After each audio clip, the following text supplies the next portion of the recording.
Somehow, the president of Mexico and President Biden are at war over avocados, and your guacamole is caught in the middle. Avocados are already in short supply. Prices of the fruit have doubled since last month. Andres Manuel Lopez Obrador accused the United States of making false reports that an American health inspector was threatened by the avocado cartels in Mexico. President Biden banned imports of Mexican avocados in response to the alleged threat. Obrador, the president of Mexico, claims it's all part of a plan to help American avocado farmers beat their competitors in Mexico. 8 of 10 avocados purchased in the U.S. come from a specific region in Mexico. Many of the producers say they won't be able to fill the void here in the United States. Ben Holtz is a California avocado farmer. I guess in a weird way, Ben, this is good for you, right? Because now your fruit's worth a lot more. No, not necessarily. It's kind of a bad situation because we want a stable market for the consumers and the grocery stores. Wow. So how long before avocados become like tulips? Well, so right now there's about a 3-week supply of avocados in the pipeline feeding the network in the United States. And so depending on how long this hold lasts, then we'll see how much impact it'll have on the supply in the U.S. 80% come from Mexico. Are we already starting to see hoarding and you getting calls from people trying to pre-buy avocados?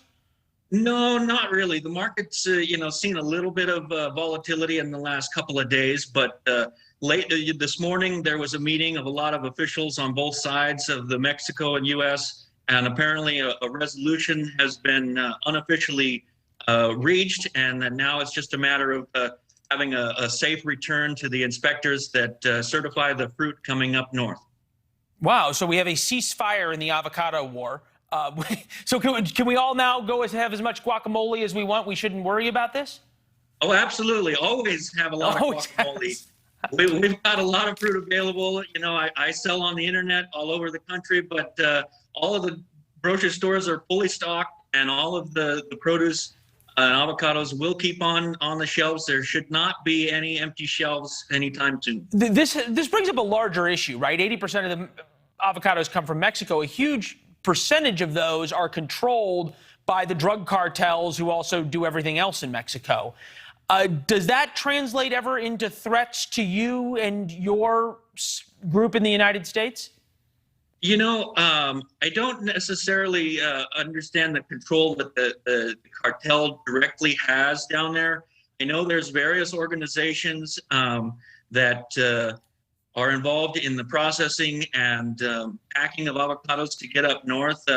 This particular issue, I've been told through my network of sources, was not related at all to the cartels, that it was a safety threat on a USDA inspector official who was certifying truckloads that were heading north, making sure they comply with all the laws and standards and phytosanitary concerns that we have up here. And so what my understanding is that the conversation got to a very serious escalated level, and threats were made on the lives of one or multiple inspectors. And so they said, hey, you guys, we need to come to an agreement on some new adjustments, new changes, and new safety measures, because we don't want anybody losing their life over these. Well, if the avocado wars continue, we're going to have you back because your sources were wrong. And if we all have guacamole for the rest of our lives, we have you to thank. Ben, it was good to see you. Thank you, my friend.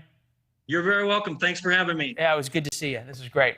Thanks for watching. Click the red subscribe button below so you can get more of NewsNation's fact-driven, unbiased coverage.